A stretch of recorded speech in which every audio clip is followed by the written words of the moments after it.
On poursuit cette magnifique conférence avec Julien Nicolas. Salut. Qui, je te cale 20 minutes. Ouais. Tranquille. Ouais. Et puis, ah bon, il y a un truc qu'on voulait faire tout à l'heure. Qu'est-ce qu'on voulait faire? Tu vois? Parce qu'on a vu que Marine, elle s'échappe un peu par là. Ouais. Coincé physiquement dans ce coin-là. Ah, et tac, ça va être bien mieux pour le son. Ouais. Tout ça. C'est le micro là. Ouais, t'es bien là? Si tu veux faire un petit grave. Non, ça va. Comment coucher avec son intégrateur en 5 étapes. Très beau programme. Et puis après ça, on va lancer un débat, tout ça, on va rebondir sur ta... On en parlera après de toute façon. Ok. Je te laisse la main, vas-y. Bon, alors salut. Ce qui est intéressant pour cette première édition, c'est que chacun des intervenants aborde des côtés différents dans le domaine du web design. Moi, je me suis plutôt attaché au rapport qu'il y a entre le passage de relais pour un projet web, entre le graphiste qui livre ses maquettes au développeur, et ensuite le développeur râle, dit ça part de graphiste, il n'a pas pensé à tout. Donc en général, voilà, il y a toujours cette petite guéguerre, et là en fait c'est quelques conseils avisés, des bonnes pratiques, pour éviter justement ce genre de petits accrochages, pour rabibocher les deux professions, et plus y affinité. Voilà. Donc là clairement c'est pour coucher avec son intégrateur. J'ai pas mis intégratrice parce que je sentais déjà les problèmes. Donc là en plus dans cette ambiance mariage pour tous, c'est une présentation qui est gay-friendly. C'est important. Vous l'aurez reconnu, c'est la guest star de la présentation. Il y en a d'autres. Alors, première étape, le premier contact, c'est important. Parce que c'est la première impression que l'intégrateur aura de vous. Donc, au hasard, voilà, donc, je l'applique à moi par exemple. Moi c'est Julien Nicolas, je suis graphiste / web designer au sein d'Archange au 4e étage. Voilà. Je ne maîtrise pas encore le regard glacial de Ben Stiller. Je travaille. Alors pour commencer, on va détendre l'atmosphère avec l'intégrateur. En général, si on ne le connaît pas trop, voilà, de freelance à freelance par exemple, ça peut avoir certaines appréhensions. Donc on peut lui faire quelques petites blagues, hein, le rassurer tout de suite et lui dire que le web pour nous c'est nouveau, mais qu'on est très expérimenté pour le print par exemple. Donc tu vas kiffer, je t'ai déjà tout converti en CMJN par exemple. Ou j'ai fait toutes les maquettes dans InDesign et je t'ai exporté des PDF avec trait de coupe au fond perdu, au cas où. Ou encore, en ce qui concerne la résolution, je suis parti sur un format A4. 21-29-7 quoi. Tu vois. Donc là, une fois qu'il est complètement déprimé, vous pouvez le relaxer, le rassurer. Voilà, vous le prenez dans vos bras et vous lui dites ça va très bien se passer, je ferai ça comme un gentleman. Bon voilà, c'était l'introduction. Hein. Je ne vais pas vraiment parler de web design en fait. Préparer le terrain. Alors, comment? Là, on va rentrer dans le vif du sujet. En général, on refile un dossier soit sur clé USB, soit par WeTransfer, au développeur ou à l'équipe, à l'agence qui est censée développer le site qu'on a designé. Donc pour éviter d'envoyer un zip avec des PSD moyennement nommés, PNG qui se baladent, des JPEG, déjà commencer sur de bonnes bases avec un dossier qui comprend une arborescence logique, des préfixes numéraires. Préfixes numéraires, qu'est-ce que c'est? C'est d'appeler ces dossiers par ordre en fait. 01-maquette, 02, etc. Et dans les dossiers maquettes, justement, de mettre des préfixes pour qu'on comprenne l'ordre de navigation dans le site, par exemple. D'avoir page d'accueil, présentation, par exemple, et notamment pour un site e-commerce, d'avoir le tunnel de commande à la suite, plutôt que d'avoir des tas de PSD pêle-mêle classés par ordre alphabétique et qui ne se lisent pas trop dans l'ordre. Ça, c'est une petite attention, mais ça joue. Voilà. Donc les fichiers sources, évidemment, les PSD, les sources nécessaires au design. Donc, qu'est-ce que je pourrais dire là-dessus? Par exemple, si on a fait un gros montage pour un arrière-plan dans la home, par exemple, on a fait le montage dans un PSD à part, bon bah, on va quand même mettre les sources au cas où, on va mettre les motifs utilisés, les fontes, etc. Et les éléments du client, donc ça, voilà, dans un dossier à part, les contenus, de la matière première en fait diverses et variées. En bonus, on peut mettre un petit fichier texte avec des petites remarques sur le design pour qu'il n'y ait pas de perte d'information. avoir une méthode. Donc là, on va plutôt parler du PSD en tant que tel. Donc là, il faut nommer tous les calques. Hein, parce que calque 1 copie 1, calque 1 copie 2, calque 3 copie. Vous m'avez compris. C'est pas terrible. Et du coup, l'intégrateur perd un temps monstrueux à se repérer, à comprendre comment le PSD a été fabriqué. Je prends un peu d'eau. Entre nous, le fromage, c'est pas une super introduction dans le rapport séduction. Voilà. Donc des dossiers logiques et structurants. Donc là, qu'est-ce que je veux dire? Des dossiers de calque comme par exemple header, nav, contenu, footer, background, ce genre de trucs. Et un code couleur. Alors moi, je fonctionne comme ça. Après, chacun fait comme il veut. En fait, moi, par expérience, j'attribue des couleurs au dossier de calque ou au calque même pour différencier différentes choses. Donc par exemple, je vais avoir tous mes dossiers ou calques bleus, ça va être des dossiers ou calques d'information. Donc par exemple, les styles de texte CSS, le nuancier utilisé. Tous mes calques jaunes, ça va être des calques d'interaction, donc des états de survol, des états actifs, etc. Donc dans les points essentiels, plutôt privilégier des fontes web. Donc par exemple, prendre une typo super classe dont on n'a pas les droits et qui ne va pas passer au générateur de fonte pour le site, ça c'est moyen. Privilégier les formes vectorielles, bien sûr, pour éviter voilà, de la perte en qualité, si c'est des formes en pixels, etc. Et des objets dynamiques, notamment pour tout ce qui est icônes, logos, etc., pour pouvoir l'ouvrir dans Illustrator et exporter des SVG si besoin, parce que c'est nettement plus propre. Avoir ses règles, je suis désolé, ça m'est venu comme ça. Donc là encore, j'enfonce un peu des portes ouvertes, mais des repères bien placés.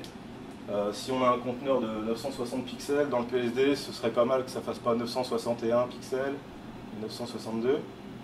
Voilà. Une grille de mise en page intelligente. Donc si on n'a pas détaillé par exemple toutes les étapes d'un site responsive par exemple, au moins avoir un système de grid pour que l'intégrateur pige que là on est sur du double colonnage, triple colonnage, etc. Et que même sans maquette, il puisse comprendre comment il va réorganiser la chorégraphie du contenu. Et Pixel Perfect, là je m'ai inspiré du verbier de Ludatrice, comme vous pouvez le voir, c'est taillé au laser. Là c'est pas le coiffeur de petite Kevin. Donc le Pixel Perfect c'est important. Là je suis sur la précision, ça revient à avoir des repères bien placés. Avoir du style, comme j'ai pu l'aborder tout à l'heure. C'est pas mal d'avoir un dossier, donc mon fameux dossier bleu, un dossier d'info avec en colonnage quelque part dans un calque, une hiérarchisation des styles de texte, H1, H2, H3, les textes d'intro pour les paragraphes, les textes courants, les liens actifs, survolés, visités, etc. Donc d'avoir une espèce d'anti-sèche comme ça dans un dossier de calque, c'est super utile pour l'intégrateur. Donc il a vraiment une synthèse des infos qui doit rentrer dans son CSS, les infos basiques. D'avoir un nuancier, donc ça, voilà, c'est les couleurs principales utilisées pour le web design. Et donc les interactions, comme je disais, donc effet de survol, état actif, donc tout ça caché dans les bons dossiers. Si on fait un dossier avec un bouton ou un menu nav fixe, un menu déroulant, etc., d'avoir toujours un dossier avec les calques déployés. Bon, les couleurs, vous direz que c'est accessoire, mais en fait, quand on commence à travailler plusieurs fois avec l'intégrateur, il comprend tout de suite que les bleus, c'est les petites infos qu'il va avoir directement. Et les jaunes, ça va être des hovers, des états actifs, etc. Alors, premier rendez-vous. Est-ce qu'il faut se rencontrer? Marine me disait tout à l'heure, dans les cafés, tout ça, il n'y a rien de mieux que la vraie rencontre avec une personne pour échanger sur un design et ne pas laisser de place au doute. Alors, autour d'un verre, par téléphone, ou au moins par mail, quoi. Il faut communiquer, c'est important. Parce que si on balance juste un PSD comme ça, un intégrateur, et qu'on lui donne zéro info en pensant mais mon design ça coule de source, il y a tout ce qu'il faut dedans, bah, faudra pas râler après en disant il a super été mal intégré. Je referai cette phrase une autre fois. Être à l'écoute, échanger des regards complices, échanger les points de vue, peut-être même revoir sa copie et lui dire bouge pas, je te refais un WeTransfer demain, je vais corriger ça sur le schéma. Bon, être à l'écoute, mais pas trop. Là, je suis désolé, je me mets dans la peau du designer. Les intégrateurs sont paresseux. Donc voilà, si on lui dit, ben non, mais ce serait vachement mieux que tu mettes la petite icône là à 15 pixels du bord et qu'après tu fasses un petit effet. Bon. Il y a des infos qui passent à la trappe, ou qui passent pas à la trappe d'ailleurs, que l'intégrateur met volontairement sous le tapis. Voilà. Il faut le complimenter, il faut le brosser dans le sens du poil. Typiquement, moi j'ai essayé ça plusieurs fois, ça marche. On l'invite à boire un verre, on le fait boire. Voilà. Alors on peut le flatter en faisant semblant de le connaître déjà, même si c'est la première fois qu'on le rencontre. Par exemple, j'ai adoré comment tu as indenté ton CSS sur le site de Sextoys là, ou de Guirlande Magique. Ou par exemple, ça marche bien. Tu es comme Jackie Chan, tu fais toi-même tes feuilles de style en cascade. Cascade, Jackie Chan, feuilles de style. Ou là c'est imbattable. Hein. Tu lui sors, je trouve que tu t'intègres vachement bien à l'équipe. Ça, après vous l'avez dans la poche. Donc, être attentionné, parce que même si le rendez-vous s'est bien passé, il faut entretenir la flamme. Alors, donner toujours plus. Ceci Freddy. Donc ressources utiles, fichier annexe. Bon alors là c'est là que vous allez marquer vraiment des points, hein. C'est les petites attentions qui font la diff.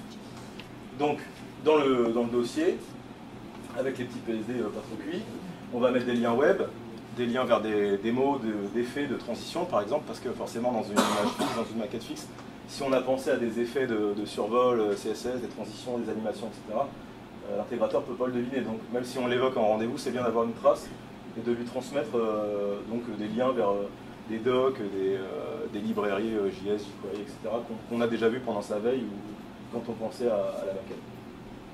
Donc des fontes en kit. Alors là, on lui mâche le boulot, on passe les fontes directement dans un générateur et puis on lui file le dossier directement à intégrer en CSS. Les patterns utilisés. Par expérience, il n'y a rien de pire que dire à un intégrateur mais non, mais c'est un motif qui se répète, là ça fait 16 ou 24 pixels, ça doit être à partir du coin à gauche du compte, et puis t'exportes ce carré-là. C'est pas terrible. Donc si on a les fichiers sources déjà, lui il a juste à prendre son pattern, à le mettre en CSS, le truc est déjà découpé, il le répète et c'est marre. Icône vectorielle en SVG, alors le SVG de plus en plus il faut l'utiliser parce que quand on a un site responsive, enfin mobile quoi, on n'a pas besoin de se prendre la tête à faire deux images, une en x2 pour les écrans Retina et une normale, avec des icônes vectorielles tout réjouir. Pensez à un favicon, on pense rarement. Et le JSON, donc le code JSON pour les maps personnalisées. Donc là, je ne sais pas si vous connaissez, moi je me sers d'un outil en ligne qui s'appelle mapstyler.com. Donc c'est une espèce d'interface où il y a déjà des échantillons de maps personnalisées. Mais on peut aussi se créer un compte, créer des maps de différents styles, les sauvegarder, les partager, copier, charger le JSON, etc. C'est pas Google Maps hein. Non. Non, je sais pas. En fait, Google Maps met à disposition en fait, un outil de base qui permet de pimper tout ce que tu veux dans une carte. Mais l'outil, c'est une adresse, il y a Wizard dedans. Mais c'est super pas ergonomique et surtout, tu peux pas sauvegarder le style. C'est-à-dire, ça fait 1 heure que tu te prends la tête à ajouter des règles pour masquer le nom des rues, des petites rues, mettre des couleurs, masquer l'eau, pimper la couleur de je sais pas quoi. Tu peux pas sauvegarder ça en fait. À la fin, tu peux générer le code JSON, Google Maps il te le permet, mais quand bien même tu le génères, en revenant sur cet outil-là, tu peux pas recharger le code que tu as extrait la dernière fois pour repartir là où tu t'étais arrêté. Donc là, c'est un outil super classe où tu peux reprendre là où tu t'étais arrêté, ou récupérer le JSON de quelqu'un, le charger et continuer le boulot. Voilà, petit tuyau pour ceux qui veulent pimper des cartes. Alors le pompon, j'ai découvert ça il n'y a pas longtemps, peut-être que vous connaissez cette fonctionnalité, c'est de générer les éléments graphiques en demandant directement ces calques en fait. Depuis Photoshop CC, il suffit de faire fichier généré, fichier d'image, c'est une option qui se coche. Et à partir de là, il y a un certain nombre de syntaxes qui sont prises en compte. Et quand on nomme un calque, par exemple je nomme logo.png, je fais entrée, et ben, Photoshop génère un dossier qui récupère le nom du PSD qui rajoute assets, et dans ce dossier-là, il va exporter tous les calques qui seront bien nommés. Et il y a des syntaxes qui permettent d'exporter le même élément en plusieurs fois. Par exemple, si je fais 200% logo-retina.png, virgule logo.png, il va m'exporter le logo à taille réelle et le logo en x2 pour les écrans Retina. Donc là, l'intégrateur, il n'a pas besoin de masquer des calques, de retailler le PSD, de faire un export en PNG, etc., limite toutes les images sont déjà exportées à l'étape où on a nommé les calques. Donc ça c'est juste magique quoi. Et là, si vous ne chopez pas avec cette là, c'est que vous avez merdé quelque part. Alors, les messages subliminaux. Si les fonctionnalités d'avant n'ont pas suffi, on peut se servir de... Voilà, ça c'est typiquement ce que je cache dans mes dossiers bleus. Donc c'est le style de texte, donc avec le H1, le H2, le H3. Donc là on peut glisser dans le faux texte. Ton père est un voleur, il a volé toutes les étoiles du ciel pour les mettre dans tes yeux. On mange pas de pain. Les styles de texte, on peut nommer ces calques avec malice. Par exemple, un dossier important mis en rouge. Voilà, j'ai mon dossier style en bleu. Je t'aime en secret. Voilà. Le mec tombe là-dessus, il se dit aïe aïe aïe. Faire passer son obsession par de la négligence.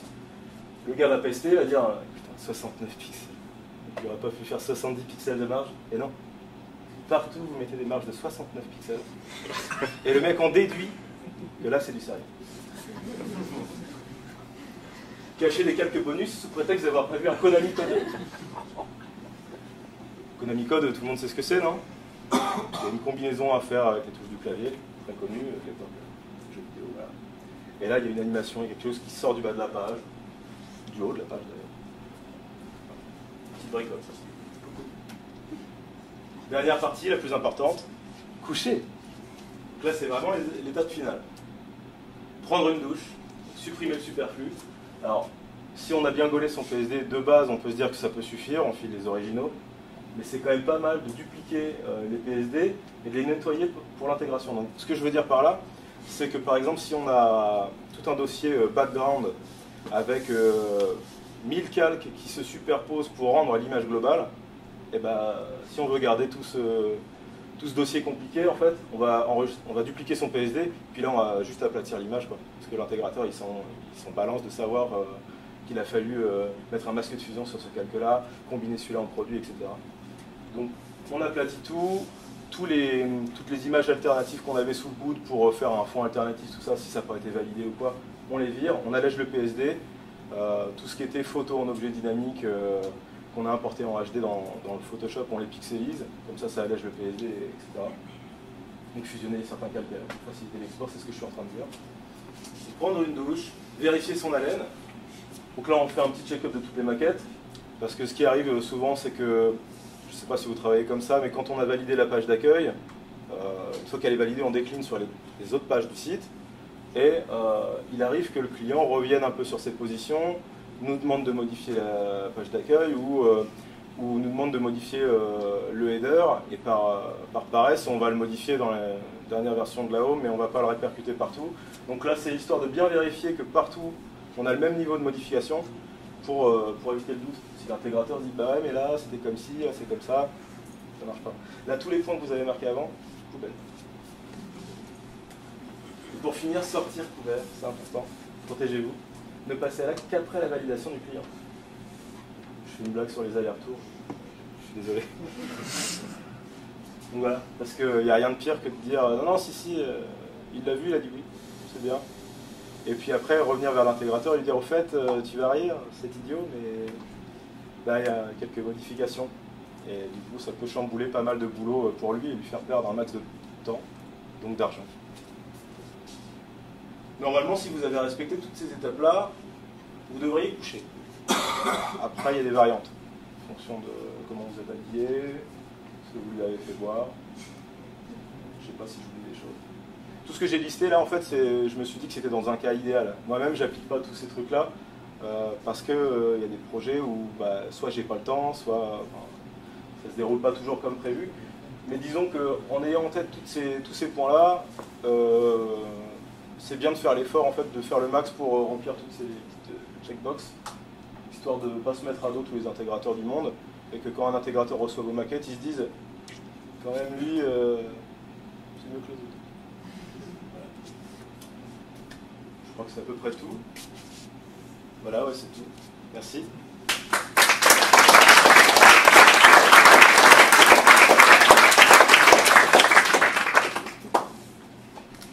J'ai pas parlé de web design pur et dur, j'ai surtout parlé de passage de relais en fait. entre l'étape maquette et l'étape intégration. Et c'est une étape à pas rater en fait, si on veut perdre le moins de temps possible et fluidifier la production en fait, tout simplement d'un site. Voilà, je ne sais pas si vous avez des méthodes miracles aussi pour coucher facilement avec un intégrateur. Est-ce qu'on a des couples déjà codeur-intégrateur? Enfin, tu voulais dire designer-développeur. Oui. Parce que tu as dit intégrateur-codeur, donc c'est vrai que souvent ces gens-là, ils se mélangent pas trop. Designer. Designer-développeur, je ne sais pas si... Le couple de la mairie, non? Témoignage? Merci. En même temps, mais c'est parfait, tout à fait. C'est ce qu'on a plutôt. Super. Ça va pas durer longtemps. Et voilà. La différence que moi j'ai pas Photoshop. Ouais, Donc si on me file un PSD, il se le reprend dans la tronche. Voilà. d'accord. Comment vous procédez du coup? On se met, mais en fait, l'une des règles que généralement on a depuis un moment, c'est qu'ils ne cherchent pas à optimiser. Ça m'est déjà arrivé d'avoir effectivement des trucs où la personne croyant bien, le graphiste croyant bien faire, cherchait à optimiser les images. Ouais. Donc ça allait être. Et ensuite PNG ou SVG. C'est-à-dire, croyez bien faire, c'est-à-dire, il a fait quoi? Il a commis une erreur? Il prend par exemple l'image, Ouais. il la remet en def soi-disant web, donc ce sont des copies, Ouais. etc. Il le sauve en JPEG et tout. Sauf que généralement l'intégrateur peut faire une meilleure optimisation des images, ou même le CMS peut faire une meilleure optimisation des images que ce qui Il y a des services en ligne en fait que tout le monde peut utiliser comme JPEG Mini par exemple, je ne sais pas si vous connaissez, qui marche très bien. Il y a un bug d'alarme, ça tombe super bien. Ouais, chouette. Voilà, pour moi, l'optimisation, c'est l'intégrateur qui doit la faire, c'est pas le graphiste. Le web designer doit être au parfum de comment optimiser les éléments, et si lui peut le faire déjà en amont dans ses fichiers, je ne dis pas que le web designer, son rôle c'est de traiter par script, optimiser 200 images pour un catalogue de e-commerce. Ça, le développeur, Après, ouais. par exemple, l'autre truc, PNG plutôt que du JPEG, parce qu'effectivement, on essaie peut-être à optimiser derrière. Un souci qu'on a eu aussi, c'est le calibrage d'écran. Ouais. C'est-à-dire que le graphiste, effectivement, fait tout son petit truc et tout, avec ses couleurs à lui, sur les calibrages à lui et tout. J'arrive, moi j'applique les codes de couleurs bêtement, et là, gros décalage au niveau des couleurs. Ouais, mais personne n'a les mêmes réglages sur un écran, on peut difficilement... C'est pas une question de réglage, c'est vraiment une question de profil. Parce qu'on a vraiment des fois des couleurs qui... un orange qui était à peu près normal, il devient complètement pétant, criard. En fait, il faut décocher, en général, quand on enregistre pour le web une image, il faut décocher, le transformer en SRVV, par exemple.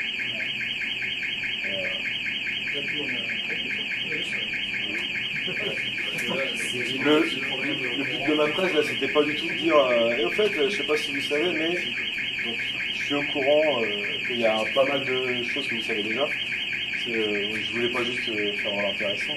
C'était juste rappeler en fait les fondamentaux, les bonnes habitudes, et limite, en fait, ça s'applique presque à des gens qui sont pas encore web designers et qui voudraient commencer à avoir directement des bonnes habitudes en fait. C'est pour ça que j'ai fait des blagues sur le CMJN au début, parce que en fait, le contexte veut qu'il y ait un max de graphistes qui sont essentiellement print, qui sont obligés maintenant, même si ça les intéresse moyennement, de passer du côté digital, et qu'en général, c'est un peu la cata quand un graphiste print livre des maquettes web à un intégrateur, quoi.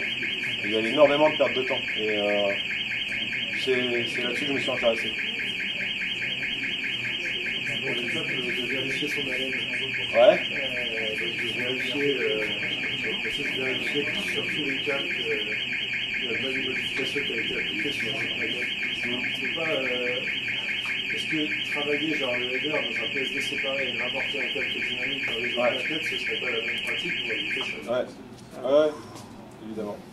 Mais bon, ça c'est. Enfin, tout le monde le fait pas, quoi. Enfin, tu vois, l'objet dynamique maintenant, enfin, Photoshop permet depuis quelques temps d'importer et lier PSD, des images. Du coup, il se comporte un peu comme un InDesign en fait, avec des liens dynamiques que tu peux mettre à jour. Donc ça, c'est vraiment bien. Mais c'est juste, voilà, faire l'action de passer en revue quand même les maquettes, sachant qu'il y a des projets qui se montent de manière empirique, où tu vas d'abord livrer les V1, et après tu vas renvoyer à l'intégrateur, bah ça c'est ce qui a changé dans les V2, tu renvoies juste 3 PSD qui ont changé. Mais ça c'est dans le cadre où voilà, ton étape à toi elle est finie, on est vraiment dans un contexte où tu files le boulot à quelqu'un d'autre et toi limite tu vas regarder au moment du recettage, si tu files tout le paquet d'un coup, c'est bien de voilà, passer en revue les trucs et de vérifier. Ça c'est un problème que nous on avait souvent et du coup le fait d'utiliser des gags dynamiques, ça va... C'est clair que ça change vraiment la donne parce que sinon tu rouvres tous tes PSD et tu refais les mêmes modifs, donc ça prend un temps. C'est super. Ça prend un temps monstrueux. Ouais, d'accord. Je sais pas s'il y a d'autres personnes qui veulent partager. Dans le cas où le client a validé, on fait intégrer, mais que même après l'intégration, le client il veut changer des trucs. Ouais. Et que l'intégrateur il voudra que tu proposes de le masser. Ou... Bah ouais, il y a pas mal de produits dans le commerce qui peuvent se trouver. Non mais c'est clair qu'on va pas perdre du temps si le site est déjà intégré à... Alors, parfois c'est pas nécessaire de refaire une maquette en fait, mais il faut juste faire preuve de sociabilité, de souplesse et de faire comprendre à l'intégrateur que ça va bien se passer. Voilà. Une noisette de crème. Voilà. Je me laisse... Moi, il y a un truc qui me paraît important et j'ai l'impression que dans ta présentation, on ne ressent pas trop, c'est que tu parles d'étapes. On a l'impression que quand tu fais ton travail, le designer doit faire son travail, il présente un travail fini à l'intégrateur. Et tu parles de communication, et effectivement la communication elle est importante. Mais moi je pense que le designer et l'intégrateur doivent être intégrés dès le début dans le projet. Donc quand il y a des discussions, etc., il faut que l'intégrateur et le designer ils soient là. C'est-à-dire ton travail, tu vas le présenter au fur et à mesure et tu peux demander aussi l'avis à l'intégrateur, qu'est-ce que tu en penses, est-ce que ça va être dur à intégrer ou pas. Et je trouve que ça ressort pas assez dans la présentation et je pense que c'est un point important. Je suis d'accord, et même moi au quotidien, quand je fais une maquette, j'attends pas d'avoir fini mon boulot pour le montrer à mon collègue en fait. C'est vraiment un truc qui se fait à deux, à étapes fréquentes, quoi. Enfin à échéance fréquente, je sais pas comment le dire. Mais là en fait c'était vraiment, quand tu pars du principe que c'est des gens qui bossent pas ensemble, mais des freelances par exemple, où quand tu fais appel à un sous-traitant, ta société a demandé un boulot graphique à tel gars, tu peux pas se déplacer ou quoi, ça c'est pas le meilleur des cas. Mais c'est sûr que dans l'idéal c'est bien que... C'est pas toi qui gères le projet, le porteur de projet, mais à ce moment-là c'est pas que c'est ta faute, c'est la faute du designer. Mais pour moi les deux doivent être intégrés dans les discussions forcément parce que le designer va travailler sur l'interface, mais l'intégrateur aussi, et ils vont travailler ensemble. Donc, il faut que ça communique effectivement. Je suis d'accord. Et c'est vrai que j'ai pas précisé que je me focalisais sur un cas de figure précis. Ouais. Okay. Là, comme disait Marine, je pense qu'on gagne forcément en efficacité en bossant dès le début en fait. Quand tous les intervenants du projet bossent au moins scale pendant 1 heure pour discuter du truc et que tout le monde apporte de l'eau au moulin et du coup on s'épargne des erreurs et on bosse plus efficacement. Ça, je suis entièrement d'accord. Qu'est-ce que tu recommandes à un graphiste print pour mettre au fait justement des contraintes du web? Parce que justement, l'une des difficultés d'un graphiste print, c'est qu'il est habitué à sa feuille, son format, qui ne va pas bouger. Sur lequel il n'y a pas beaucoup d'interactions, sur lequel il n'y a pas de problème de résolution, de mise en page liquide, etc. Qu'est-ce que tu lui recommandes? Est-ce que tu lui donnes des pistes? Le premier conseil, en fait, c'est de s'intéresser au web et de faire de la veille et d'aller sur des sites qui sont plutôt bien foutus tous les jours pour justement voir à quoi ça ressemble et qu'est-ce que ça implique, lui, à l'étape de maquette, quel va être son travail. Avant même de dire, tiens, privilégie les SVG, fais gaffe à ce que tes fontes soient compatibles pour le web. Le b.a.-ba, en fait, c'est de s'intéresser au web et de se tremper dedans, quoi. Tu vois, quelqu'un qui ferait des applis mobiles et qui aurait un Nokia 3310 et qui n'aurait jamais de smartphone dans les mains, ce serait pas l'idéal. Donc là, en fait, c'est pareil. Si tu veux être web designer, à un moment donné, tu n'as pas le choix, en fait, tu es obligé de te plonger dans cette culture-là et de te faire tes propres références et ton propre bagage veille, en fait, de faire de la veille tous les jours. Ça, pour moi, c'est le premier conseil que je donnerais. On peut peut-être demander à Maxime, excuse-moi. Vas-y, je t'en prie. Oui. Toi qui est passé du prime de web. Côté de la force. Chance. Mais bon, moi qui sors vraiment du prime, honnêtement, j'ai pas pu faire autrement que de passer par une formation pour aussi avoir les fondamentaux, même si on apprend beaucoup en allant voir différents sites, des sites qu'on est dedans et on les fait faire tout. Mais il y a quand même des fondamentaux à apprendre à la base. Parce que la méthode de lecture qu'on peut avoir sur les brochures est complètement différente par rapport à de la navigation. Donc il y a des contraintes utilisateurs fondamentaux, etc. Donc ça agit directement sur l'utilisateur. Donc je pense que déjà à la base, il faut quand même une formation complètement qui sort de l'école.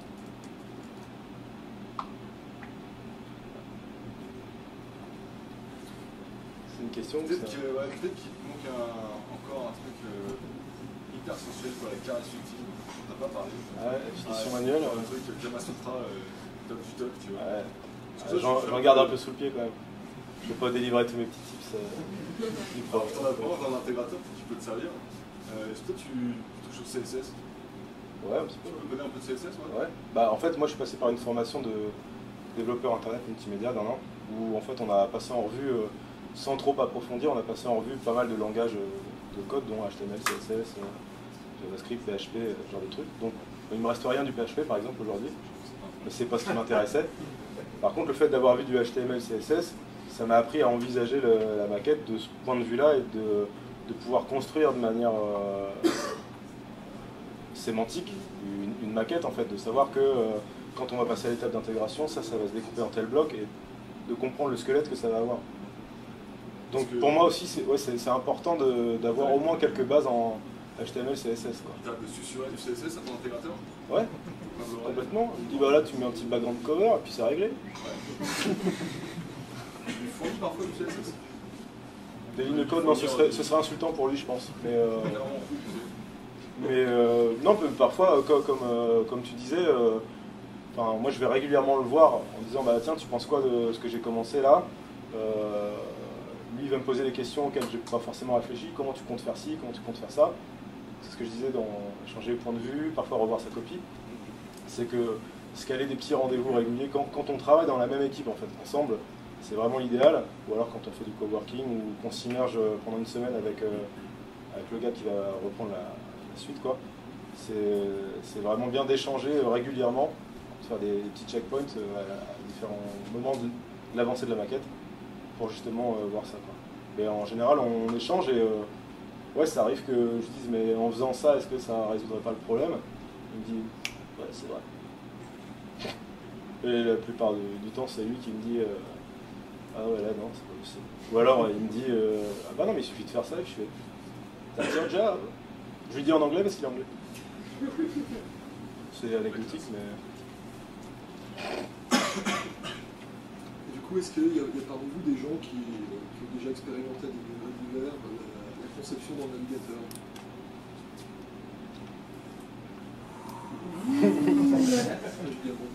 La conception hors Photoshop, ouais. Voilà. Forcément. On va peut-être embrayer. Ouais, ça nous permet de faire habilement le transition. C'est bon. Sans fiche. On dit merci à Julien. Est-ce qu'il reste des questions pour Julien peut-être? Je vais pas faire une compte pour ça, vous connaissez.